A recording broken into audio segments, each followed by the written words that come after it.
Welcome, everyone. It is Sunday, July the 5th, 2020. It is currently 5:12 p.m. Central Time, and I'm coming to you live from Victory Baptist Church.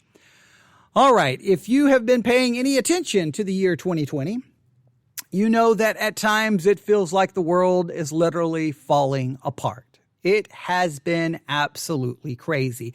And in the midst of the craziness, I don't want to make this sound like that this movement has gained a lot of momentum, because I believe the majority of people would reject it.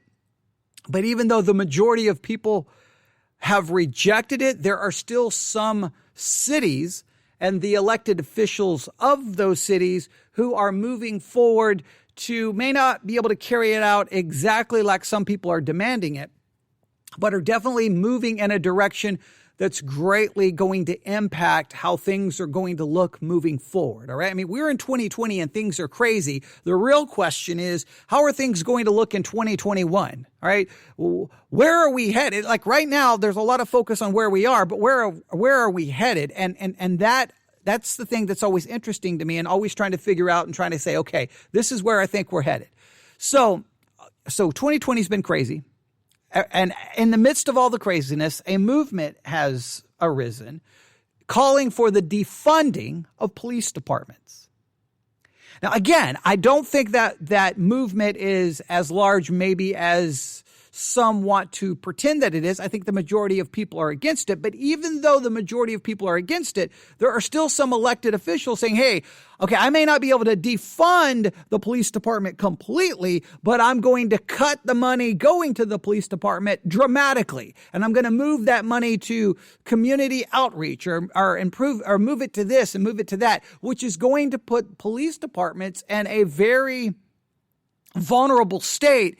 And what will their ability to carry out their job, which is supposed to be to protect and serve? And obviously a lot of these problems have arisen because police have done things in an incorrect way. So in some cases, they may have, some police departments and certain locations may have brought some of these problems upon themselves. But still, if you cut the funding, then can a police department carry out the stated goal of protecting and serving the community? I think it would be argued that if you cut the funding to a certain degree, the more you cut it, the greater chance those police departments are going to be hurt dramatically in trying to carry that out. I think we can all say that. So there's a movement of defund the police. There's a majority of people going, no, don't do that. And then you have some elected officials going, okay, I may not be able to defund it, but I can definitely cut the spending and move money elsewhere, which then puts those police departments in a vulnerable state, and I will argue could put certain communities in a vulnerable state. How that's going to play out moving forward is all we can do is wait and see how this is going to play out and how it's going to impact certain police departments in certain cities. I think different cities are going to approach it in a different way, and then everyone's going to sit back and we're going to be able to go, well, that's what happens. It's going to be very, very interesting to see. All right, and there's a lot of things we could talk about in that direction, but I just want to kind of set all of this up. Now, with that all in mind, 2020 crazy, there's this movement to defund the police. The majority of people are against it, yet some mayors and some elected officials are going to at least cut the spending, cut the money going to police departments, which is going to put them in a vulnerable state. I don't think they're going to be able to carry out their job in an effective way. This could make a lot of communities vulnerable, and we won't see how this is all. We won't know for sure what the consequences are going to be probably until we get to somewhere in 2021. But right now, as I'm speaking, there's one American city, very famous American city, that seems to be that in the midst that right currently, it feels like they're starting to lose control. Feels like things are starting to spiral out of control. And we know there are a number of cities like that in the United States of America. Typically every summer, Chicago turns into just people being killed left and right. So there are always these cities where these things start happening and you're like, man, don't want to be there, don't want to go there, don't want to visit there, don't want to live there. And if I knew someone who did live there, I'd probably say it's time to get out of there. All right. We always know this happens. And you can argue, why is it happening? What's the problem? Is the problem guns? Do we need gun laws? Is the problem poverty? Do we need, to give people money? Is it education?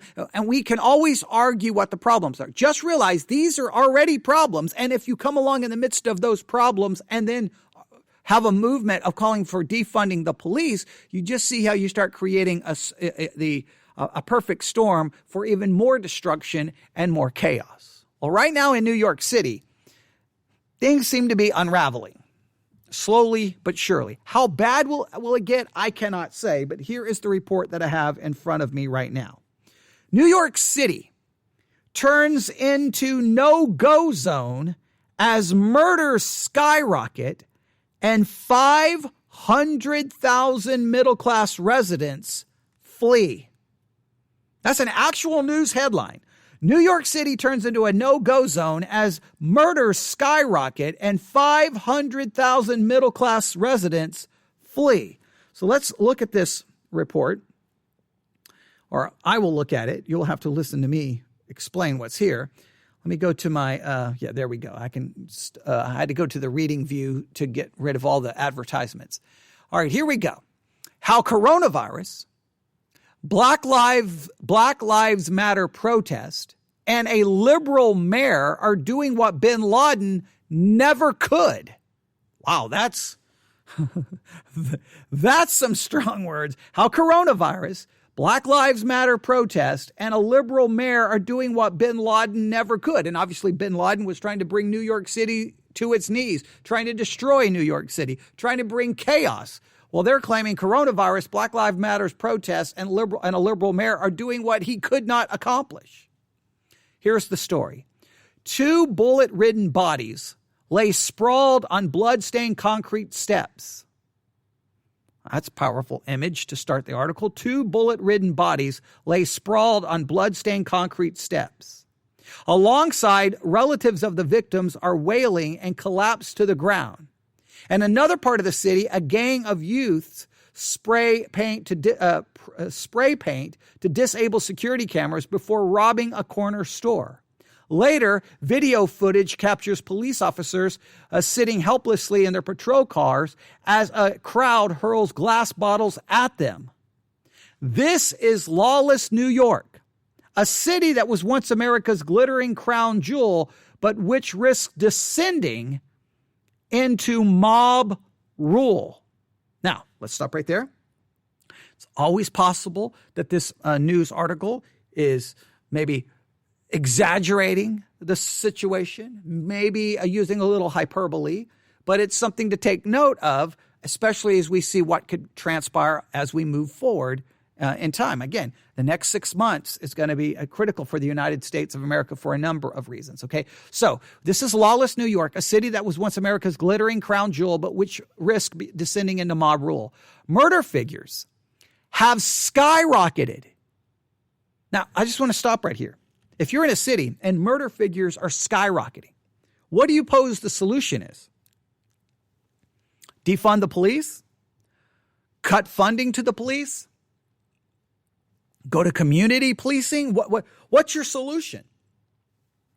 See, when something goes horribly wrong and a police officer does something horribly wrong, obviously that police officer should be tried, if the evidence, and if he's guilty, hopefully convicted and then punished. Tried, convicted, and punished, right? That's what should happen. But should all police departments be punished because of what one did? Especially considering, like, if a police officer in Minnesota does something horribly wrong and commits a crime and commits murder, should police forces in New York City be punished for that? Well, they're not connected in any way, shape, or form.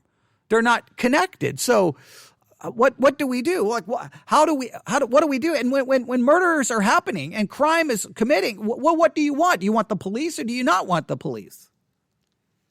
All right. So murder figures have skyrocketed, and a combination of the coronavirus pandemic, Black Lives Matter protests, and a weak political leadership is in danger of achieving what Osama bin Laden never could, bringing the Big Apple to its knees. All right. Now, they talk about the murder of these two individuals. The gunman is still on the loose. Their families are insisting neither victim had any links to drugs or gangs. The pair appears to be the latest grim statistics and a crime wave sweeping the city. According to figures released by the New York City Police Department, for the first 6 months of the year, there were 176 murders, an increase of 23%, an increase of 23% on the 143 period killed during the same period last year. All right. So the first 6 months, 176 murders, 23% increase. The article has to reload. All right. A 23% increase over last year. Give me 1 second here. All right. The number of shooting victims has gone up 51% to 616 this year. In June alone, in the month of June alone, there were 250 shootings compared to 97 in the same month last year. Month on month, burglaries, if I can speak right, burglaries are up 119% and car thefts up 48%. Many blame New York City's liberal mayor, Bill de Blasio, who has slashed police funding. Wow. Are you ready for this? This is the number being reported here. Many blame New York's liberal mayor, Bill de Blasio, who has slashed police funding by $1 billion. $1 billion. That's crazy. That's the actual number. I'm sitting here looking at it going, that can't be right. They have $1 billion. I mean, I need to verify that. He ended the New York Police Department's controversial stop and frisk policy, which allowed police to stop and search anyone solely on the basis of reasonable suspicion, and who last week vowed to paint a huge Black Lives Matter sign outside President Trump's flagship Trump Tower. De Blasio has also introduced criminal justice reforms, including changes to bail for dozens of offenses, which has meant violent criminals released onto the streets. An enraged President Trump tweeted, New York City is cutting police by $1 billion, and yet the New York City mayor is going to paint a big, expensive yellow Black Lives Matter sign on Fifth Avenue, denigrating this luxury avenue. Now, again, so I guess it is $1 billion. Man, if you defund the police, I mean, what? I guess you just will say you're defunding the police. Referring to the police, the president added, this will further antagonize New York's finest, who love New York and vividly remember the horrible Black Lives Matter chant, pigs in a blanket, fry 'em like bacon. Maybe our great police, who have been neutralized and scorned by a mayor who hates and disrespects them, won't let this symbol of hate be affixed to New York's greatest street. Spend this money fighting crime instead. Parts of Manhattan, famously the city that never sleeps, has begun to resemble a ghost town since 500,000, mostly wealthy and middle-class residents, fled when COVID-19 struck in March. All right, so that kind of explains that. Now, are they going to come back? I don't know. New York State has suffered the highest death toll in America, with more than 24,000 dead, nearly 10,000 more than the second hardest hit state, New Jersey, and 8 times the number killed by terrorists on 9/11. Streets once teeming with tourists are virtually empty. Shops and restaurants are boarded up to protect against looters. Hotels are closed. According to one resident, New York has become a place where the soup kitchens are full and skyscrapers are empty. All right. Now let's see. This is a long article. A city, let's see. Let's see here. I'm trying to find like the end. This is a long article. They got all kinds of figures and stats here.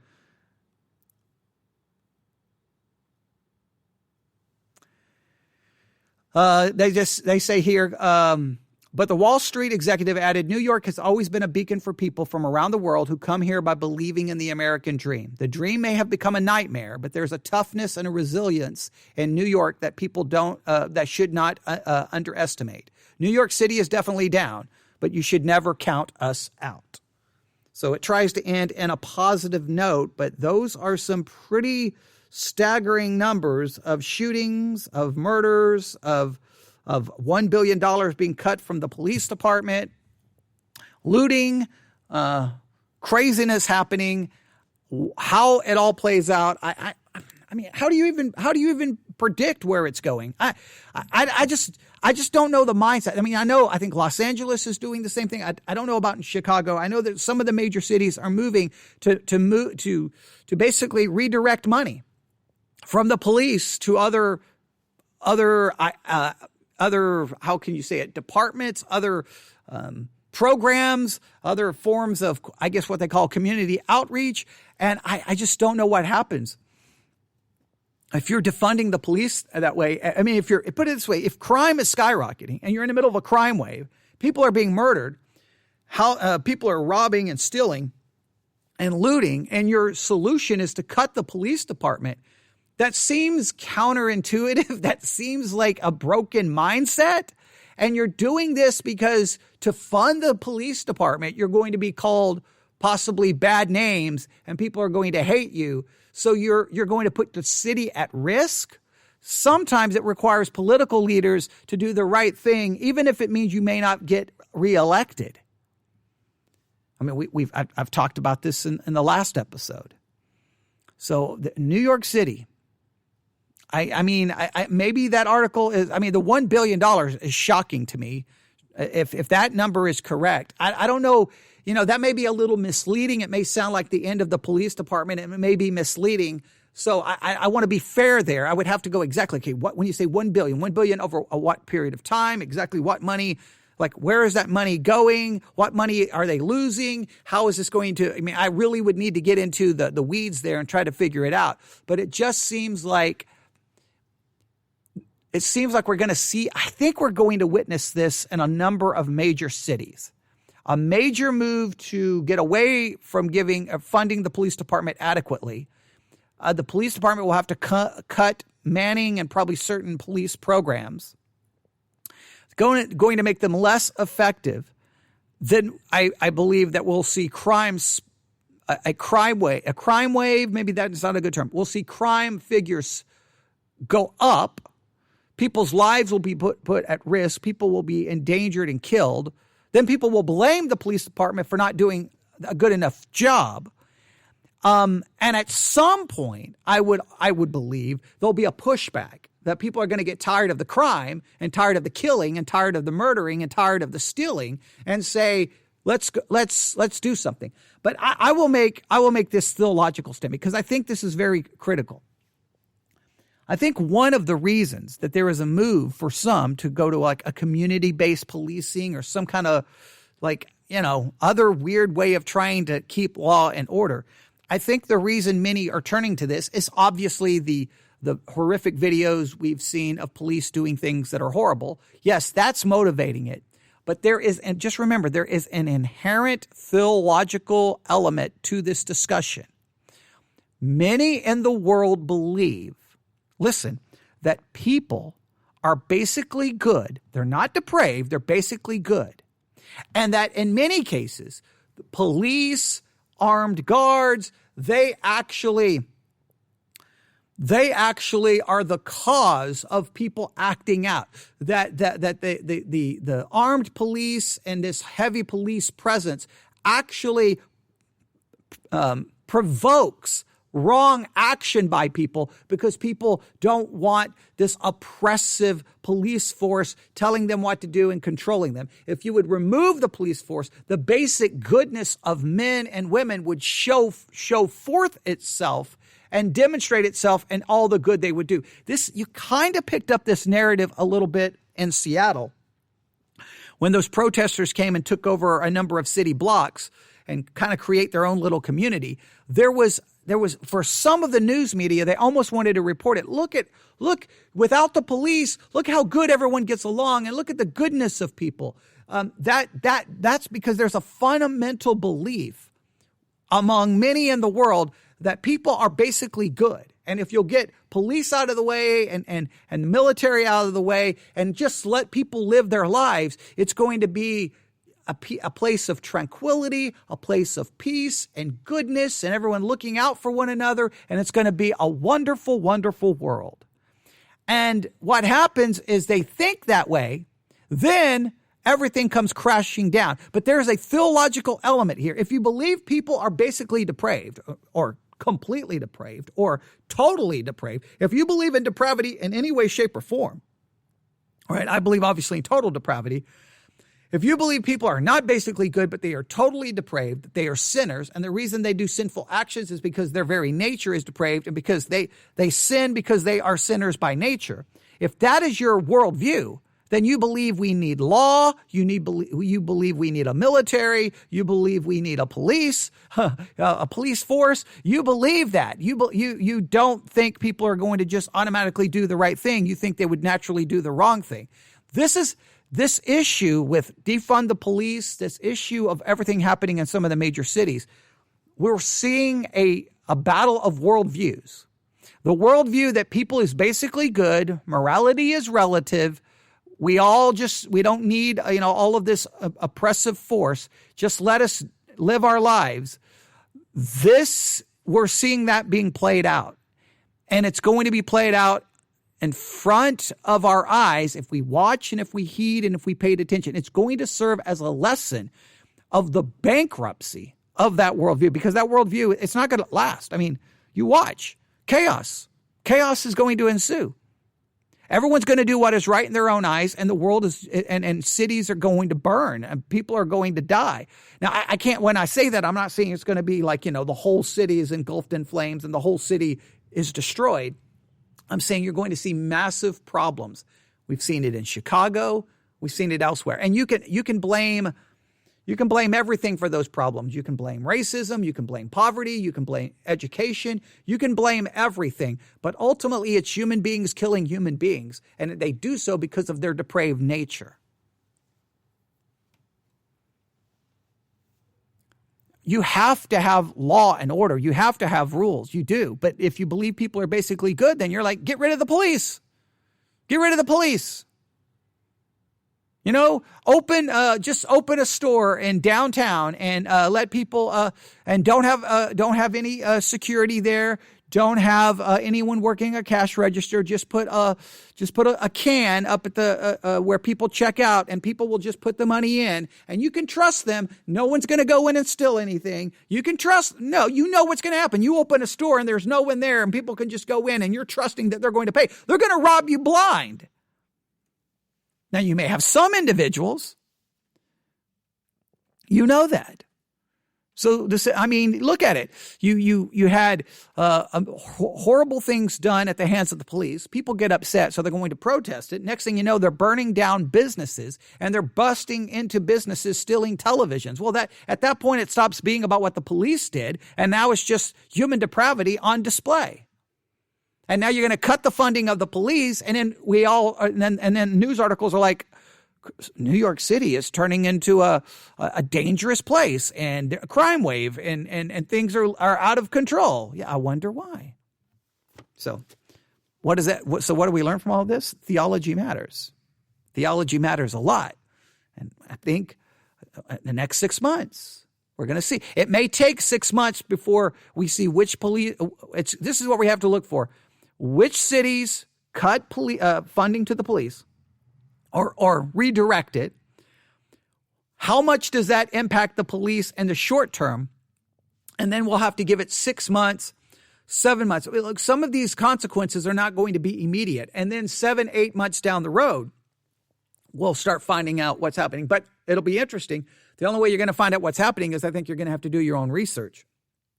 Because I think some of these things are not going to be reported on because they go against the narrative that many in the news media have. They want to argue that everyone's basically good and it's all going to work out, a very liberal kind of perspective. And when cities are falling apart. I mean, you see it over and over and over. You get one person dies in a horrible way, and there's a video, and it will be literally all you hear about. People are being slaughtered in Chicago, maybe over a holiday weekend or over, 2 or 3 month summer. Hundreds of people are being killed. Now, I'm not saying the news media won't report on it, because that's sometimes unfair. They will, but you cannot say that it's being reported with the same frequency and the same emphasis. It'll just be another deadly night in Chicago, 40 people shot. All right, in other news, well, if it's one person dying in a spectacular way, then you play that over and over and over and over and over and over and over and over and over and over and over and over and over. Talk about it, and then use that one death as an argument to defund the police or change everything, which could have radical consequences moving forward. But again, there's a theological element to it. All right, I'll stop right there. All right, thanks for listening. Everyone have a great day, and I should be back on the air here shortly for the Sunday evening service. God bless.